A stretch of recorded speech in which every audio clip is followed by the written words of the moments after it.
राजस्थान में नगर निगम के परिणाम आए हैं चुनावों के, और विधानसभा का सत्र भी हुआ है। नेता प्रतिपक्ष गुलाब चंद जी कटारिया हमारे साथ में हैं।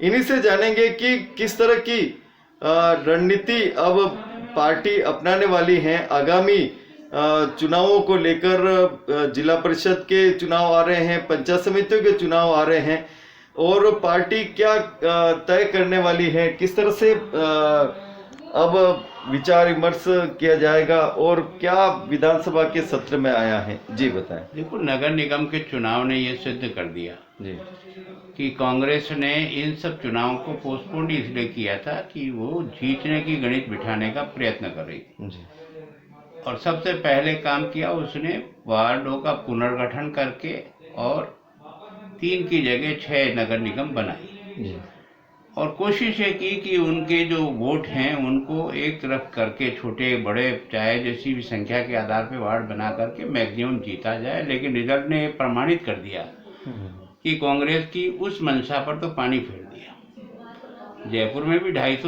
वार्ड हैं, उसमें से बीजेपी 130 वार्ड जीती है। इसका मतलब जयपुर की जनता आज भी बीजेपी के साथ है। लेकिन गणित की जोड़ तोड़ के आधार पर जितना भी अपने हित में और अपने पक्ष में कर सकते थे वो सब काम उन्होंने किए। उसके बाद भी जयपुर की जनता ने उनको नकारा। 6 नगर पालिका के चुनाव हुई। अगर संख्या की दृष्टि से 2 उनकी क्लियर हो रही, 2 हमारी क्लियर हो रही। 2 ऐसी है जो न उनका बहुमत मिला न हमको बहुमत मिला। इसका मतलब राजस्थान का पूरा चुनाव इस बात को तय कर रहा है, सरकार जिनकी होती हुई नगर निगम और नगर पालिकाएं ज़्यादा से ज़्यादा वो जीतती अब तक का इतिहास बताता है। इस चुनाव ने ये साबित कर दिया कि कांग्रेस का वो जो दबदबा था वो इस चुनाव में नहीं दिख पाया। इसका मतलब निश्चित रूप से कांग्रेस के कामों से जनता का विश्वास उठा है। कांग्रेस का वोट परसेंटेज जो हमेशा सरकार के पक्ष का जो जाता है, अब तक का जितने चुनाव हुए हैं जब सरकार जिसकी होती है उसके पक्ष में इन चुनावों को जाता है, वो नहीं गया है। तो ये इंगित कर रहा है कि आने वाली पंचायत समिति और जिला परिषद के चुनाव में कांग्रेस निश्चित हारेगी। और उसका हार का एकमात्र कारण बिजली के बिलों का करंट ही इसको खाएगा।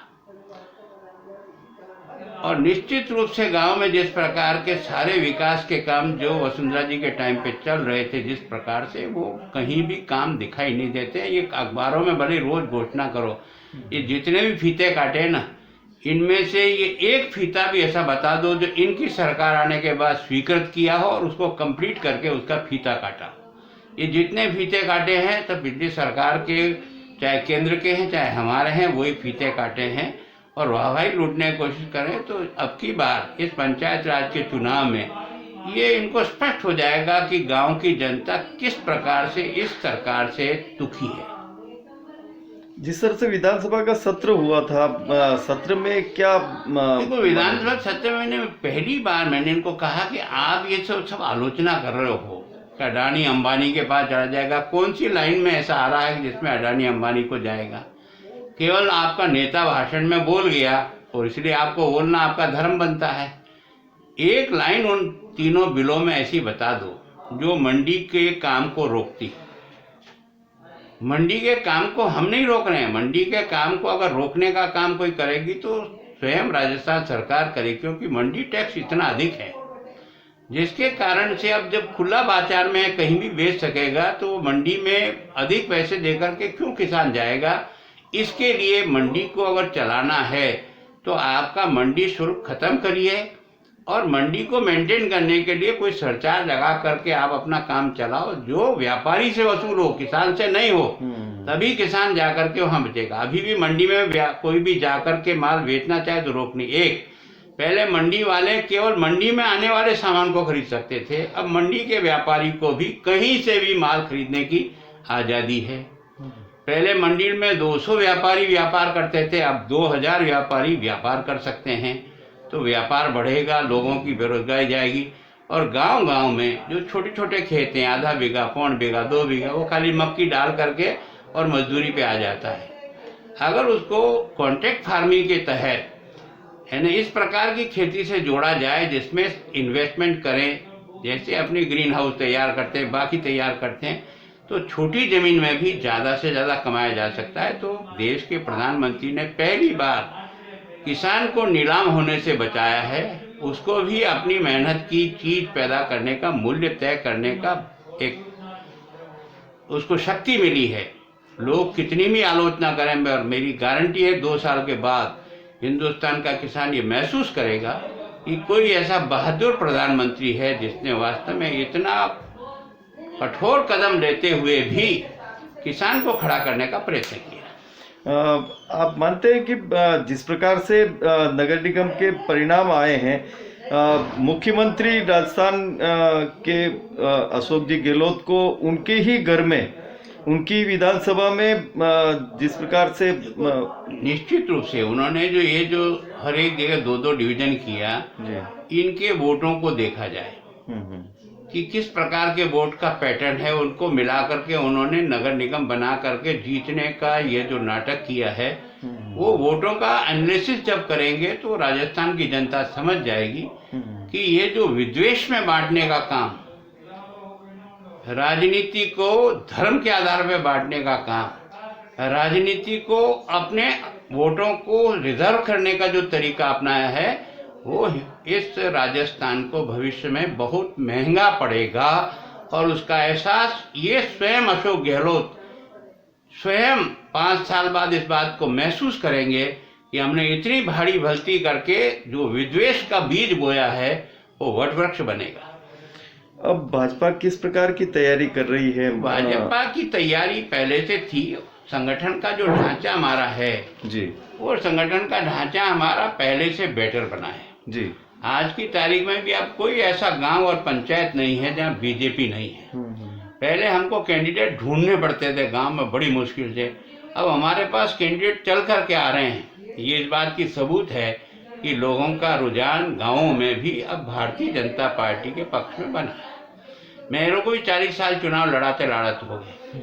मुझे कैंडिडेट खड़ा करने के लिए पसीना आता था कि यहाँ लाऊं किसको, तो जो भी मिलता था उसको हम तैयार करके फार्म भराते थे। अब हमारे पास चल करके लोग आ रहे हैं और कांग्रेस की दुकान में इस समय सामान दिख नहीं रहा है।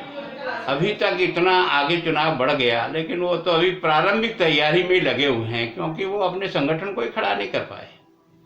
उदयपुर संभाग में एक बीटीपी बहुत बड़ा फैक्टर है ग्रामीण इलाकों में, लेकिन आज सीडब्ल्यूसी मेंबर रघुवीर मीणा से बात हुई, उन्होंने कहा कि बीटीपी नाम की कोई पार्टी वजूद नहीं रखती है ग्रामीण इलाकों में और हम अकेले ही चुनाव लड़ेंगे।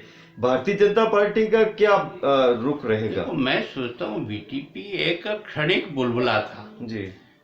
कोई ये कहे कि ये ट्राइबल पार्टी अपनी पार्टी, तो लोगों को लगता है यार आज पहली बार अपनी पार्टी बनी तो मदद की, लेकिन जब मदद करने के बाद जिनको जिता के भेजा वो जाकर कांग्रेस की गोद में बैठ गए। 2 दिन पहले कांग्रेस का विरोध करे, 2 दिन बाद जाके कांग्रेस के साथ बैठ जाए और उसकी बल्ले बल्ले करने लग जाए। ऐसा रात को क्या जादू की डंडी फूमी थी जिसके कारण से आपका दिल दिमाग बदल गया। जिस कांग्रेस को आपने गालियां देकर के वोट प्राप्त किए, उस कांग्रेस की गोद में बैठ करके आपने बीटीपी चलाने का प्रयत्न किया, इसीलिए आपको यह असफलता मिली और आगे मिलेगी। क्या इन पंचायत चुनाव के बाद में पार्टी का यह आधार माना जाएगा कि अगले आने वाले विधानसभा चुनाव का एक तस्वीर जो है वो साफ होने वाली? मैं 100% कह रहा हूँ कि देश का ऐसा सशक्त प्रधानमंत्री मैंने भी अपने 40 साल की राजनीतिक जीवन में पहली बार देखा है, जो केवल और केवल जनता के लिए, गरीब के लिए, किसान के लिए कमिटेड है और उसका पैसा उसके खाते में ईमानदारी से पहुंचाया। लूटने वाले जो बीच में खा करके मालो माल हुए थे, उन पर अगर किसी ने अंकुश लगाने का काम किया तो ये देश के प्रधानमंत्री ने किया। देश सही दिशा में बढ़ा है। जब प्रारंभ में बढ़ते हैं तो कुछ लोगों को दर्द होता है, क्योंकि उनकी चोट पड़ती है पैसों पर। वो चोट थोड़े दिन में भूल जाएंगे और वो लोग खड़े हो जाएंगे जो अपनी मेहनत का कमाई खाना चाहते थे, वो अब उनके खाते में आ रही है। कांग्रेस के पदाधिकारियों का कहना है कि भारतीय जनता पार्टी में भी गुटबाजी है और इसके चलते वो कभी सत्ता में आने का- भारतीय जनता पार्टी प्रारंभ से लेकर बलराज मधोक से लेकर पीताम्बर दास जी से लेकर बड़ी बड़ी हस्तियां आई और इधर उधर हो गई, लेकिन ये पार्टी नहीं बिखरी। उसका कारण इस पार्टी का आधार इसका वर्कर है, इसका नेता नहीं है। जो पार्टी नेता आधारित पार्टी होती है वो ये धक्के खाती है। हमारी पार्टी दो रह गई तब भी हम खड़े हो गए। उसका कारण क्या था कि हमारी पार्टी वर्कर बेस्ड पार्टी है, समर्पित लोगों की पार्टी है, इसलिए हम उतार चढ़ाव तो बर्दाश्त कर जाएंगे, लेकिन जैसे तुम साफ हुए ना कांग्रेस, उस तरह से कभी साफ नहीं होंगे। पंचायत चुनाव में क्या मुद्दा लेके जाना है? देखो, पंचायत चुनाव में कई मुद्दे हैं।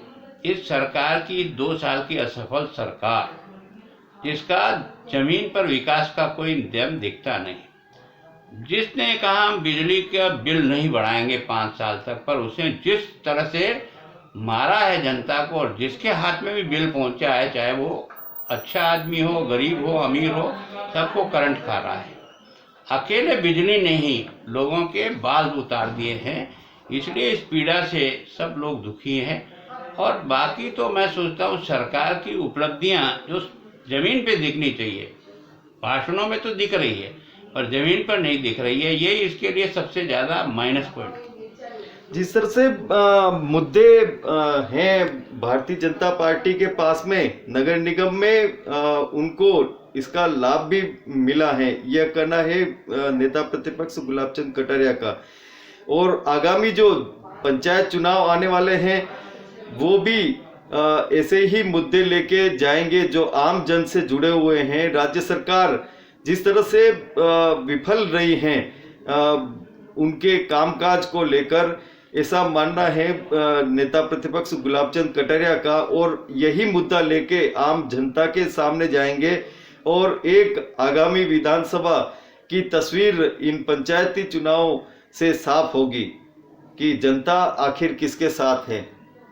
हेमेंद्र श्रीमाली, उदयपुर।